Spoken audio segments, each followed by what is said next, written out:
पेशव्यांचा गणपती होता, परंतु छत्रपती शिवरायांचं कुलदैवत देवी आहेत आणि या देवी म्हणजे कोण आहेत? त्या गणमाता आहेत। भवानी गणाची महानायिका ही भवानी माता आहे आणि त्या गणसंस्कृतीचे उपासक शाक्त मार्गानं छत्रपती शिवराय होते।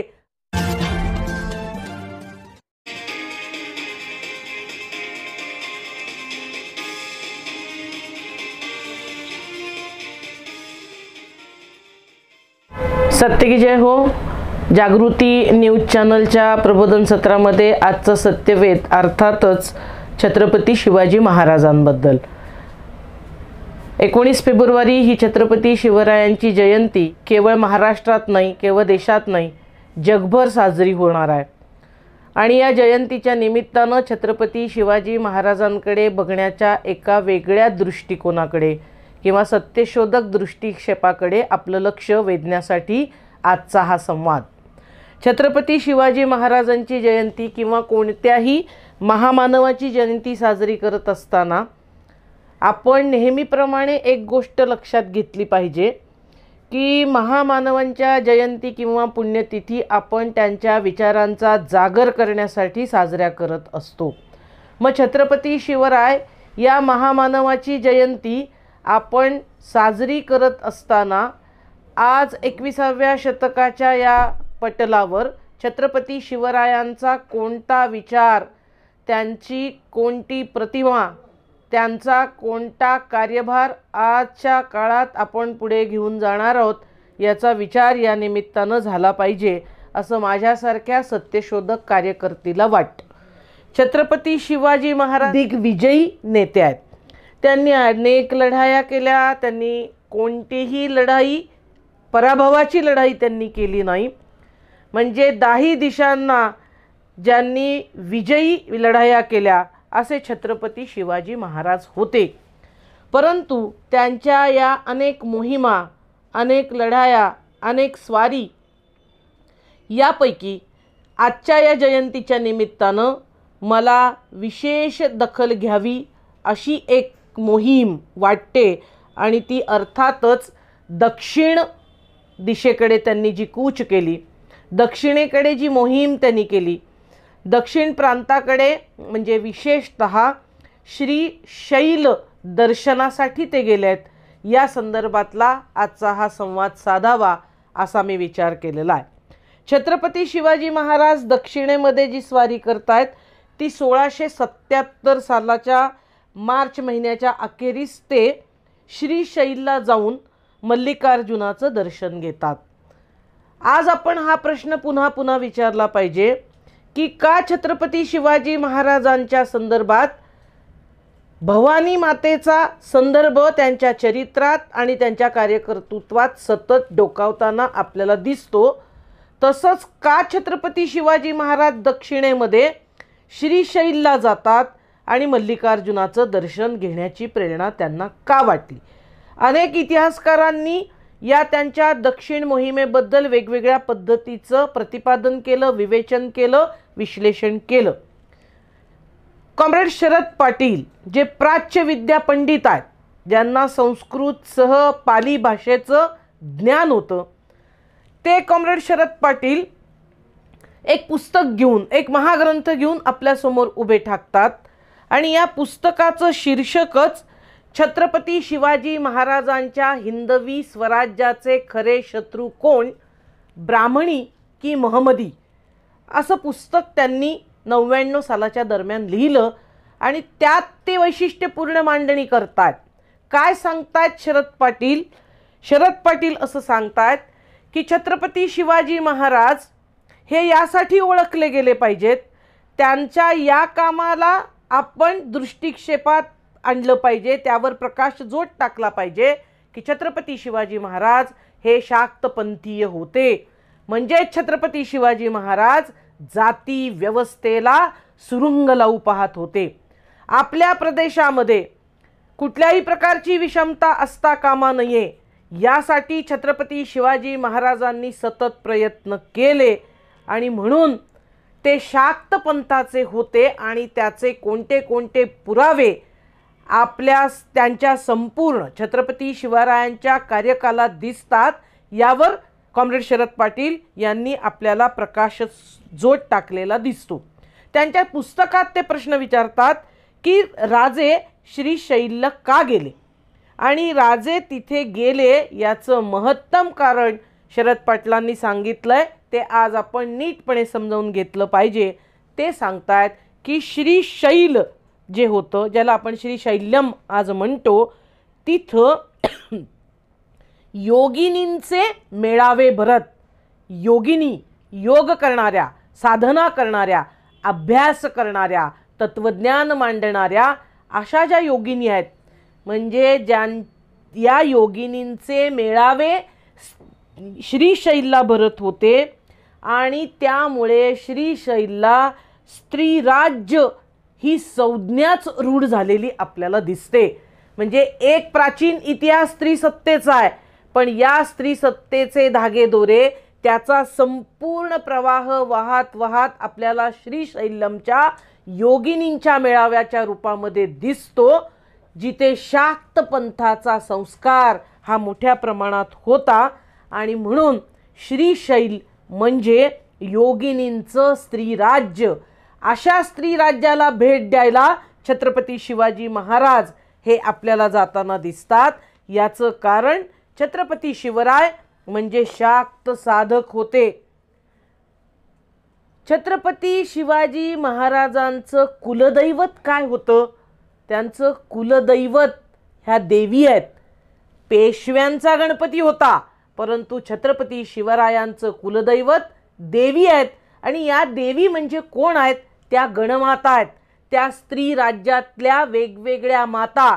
आणि म्हणून जय भवानी जय शिवाजी ही जी घोषणा एकमय झालेली आपल्याला दिसते, त्याचा अर्थ या नव्या पटामध्ये, या विश्लेषणामध्ये आपल्याला समजून घ्यावा लागेल. भवानी गणाची महानायिका ही भवानी माता आहे आणि त्या गणसंस्कृतीचे, त्या स्त्री राज्याचे उपासक शाक्त मार्गानं छत्रपती शिवराय होते. आणि म्हणून भवानी मातेचा आणि त्यांचा जो आत्मबंध जुळलाय तो एक वैचारिक धागा आहे. तिथे कुठलंही कर्मकांडाचं स्वरूप आपल्याला अस्तित्वात असलेलं दिसत नाही. आणि म्हणून भवानी मातेनं काय स्वप्नात येऊन तलवार दिली, हे एखाद्या महामानवाचं अतिशयोक्त वर्णन आहे, पण त्याचा खरा अर्थ शिवाजी महाराजांची कुलदैवत ही भवानी माता म्हणजे भवानी गणाचे ते उपासक आहेत, हा अर्थ आपण नीट लक्षात घेतला पाहिजे. दुसरा प्रसंग आहे, छत्रपती शिवराय आग्र्यावरून निसटले आणि आग्र्यावरून निसटल्यानंतर त्यांच्यासोबत बाल शंभूराजे आहेत. संभाजीराजांना तिथून निसटल्यानंतर छत्रपती शिवाजी महाराजांनी कुठे ठेवलं? इतिहासामध्ये अनेक माणसं अनेक पर्याय आपल्याला सांगताना दिसतात, परंतु कॉम्रेड शरद पाटील त्यांच्या या महाग्रंथामध्ये जी मांडणी करतात, म्हणजे काफीखानानं असं सांगितलं की अलाहाबादला कवी कलशाच्या स्वाधीन या बाल शंभूराजांना केलेला आहे. कोण आहेत कवी कलश? कवी कलश हे सुद्धा शाक्त उपासक आहेत, तंत्रपंथाचे समर्थक आहेत. म्हणजे पहा, छत्रपती शिवाजी महाराज आग्र्यावरून निसटल्यानंतर शंभूराजे सुरक्षित राहावे म्हणून त्यांना कुठल्याही इतर मठामध्ये, देवळामध्ये किंवा इतर व्यक्तीच्या सुपूर्त न करता त्यांना सुरक्षित जिथे ठेवलं जाईल असं महाराजांना वाटतंय, ती जागा शाक्त व्यक्तींची आहे, ती शाक्त मठांची आहे. म्हणजे समतावादी संस्कृतीची आहे, समतावादी विचारांची आहे. हे आपण आज 21व्या शतकात नीट लक्षात घेतलं पाहिजे. 1676 मध्ये जेव्हा शिवाजी महाराज दक्षिणेच्या स्वारीला निघाले, तेव्हा संभाजीराजांना त्यांनी जिथे ठेवलाय ते शृंगारपूर आहे.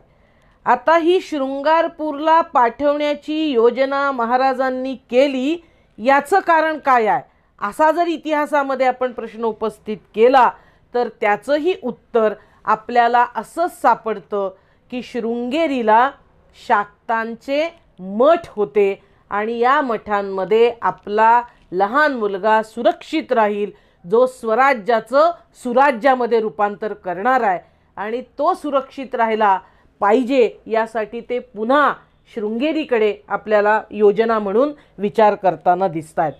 छत्रपती शिवराय दक्षिणेच्या मोहिमेला निघालेत तेच मुळात दुसरा राज्याभिषेक झाल्यानंतर. दुसरा राज्याभिषेक हा आपल्यासारख्या शिवप्रेमींसाठी बहुजनांसाठी अत्यंत महत्त्वाचा आहे. पहिला राज्याभिषेक अत्यंत ब्राह्मणी परंपरेनं झालेला आहे. छत्रपती म्हणून अधिमान्यता मिळवण्यासाठी तो राज्याभिषेक केला. त्याच्यामध्ये झालेले वादविवाद अगदी टिळकांपर्यंत जे चालत आले तेही आपण अभ्यासले. तो स्वतंत्र सत्यवेदचा विषय आहे, त्याच्यावरही आपण केव्हा तरी बोलूत.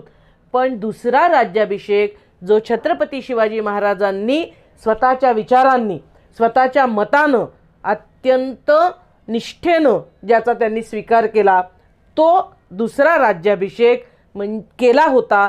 शाक्त राज्याभिषेक म्हणून इतिहासात त्याची नोंद आपल्याला सापडते. हा राज्याभिषेक त्यांनी निश्चळपुरी गोसाव्याच्या हातनं केलेला आहे. ना गागाभट्ट ना कुठला वैदिक ब्राह्मण याच्या हस्ते ते दुसरा राज्याभिषेक म्हणजे तो निवडीचा स्वतःचा जो राज्याभिषेक त्यांनी मतानुसार केला आहे त्याच्यामध्ये निश्चळपुरी गोसाव्याच्या कडून त्यांनी राज्याभिषेक आपल्याला करून घेतलेला दिसतो. आणि निश्चळपुरी गोसावी हे शाक्त तंत्र पंथाचे उपासक होते. प्र ना देशपांडे हे इतिहासाचे भाष्यकार होऊन गेले. तेही असं सांगतात की छत्रपती शिवाजी महाराजांनी जिजाऊंनंतर जर कोणाला गुरु मानला असेल तर ते गुरु त्यांनी मानलंय असं देशपांडे सांगतात. त्या गुरुचं नाव आहे निश्चळपुरीचे गोसावी. यांना ते गुरु मानतायत आणि त्यांच्याकडून राज्याभिषेक करून घेतायत. छत्रपती शिवाजी महाराज शाक्तपंथीय होते, अँटिकास्ट होते, जातीव्यवस्थेला विरोध करणारे होते, स्त्री सन्मान करणारे होते. त्याचा पुरावा म्हणून शाक्त राज्याभिषेक ही दुसरी घटना आपल्याला आज या बदलत्या परिस्थितीत समजावून घेतली पाहिजे. शिवरायांनी संभाजीराजांचं लग्न करण्याचा विचार केल्यानंतर सोयरीक केली आहे. तिसरा पुरावा शिवाजी महाराज शाक्तपंथीय होते, जाती व्यवस्थेला सुरुंग लावू पाहत होते. याच्याबद्दल शरद पाटील असं सांगतात की त्यांनी जी सोयरीक केलेली आहे ही सोयरीक कुठे केली. सोयरीक आपल्याला माहिती आहे येसूबाई बरोबर संभाजीराजांचा विवाह झाला. शिवरायांनी जी सोयरीक केली ते ठिकाण स्त्री सत्ताक संस्कारवाला आहे. म्हणजे त्या गावामध्ये म्हणजे सोयराबाईंच्या माहेरी वतनदारी जी आहे ते शाक्त मठ असणारी वतनदारी ही तिथे होती.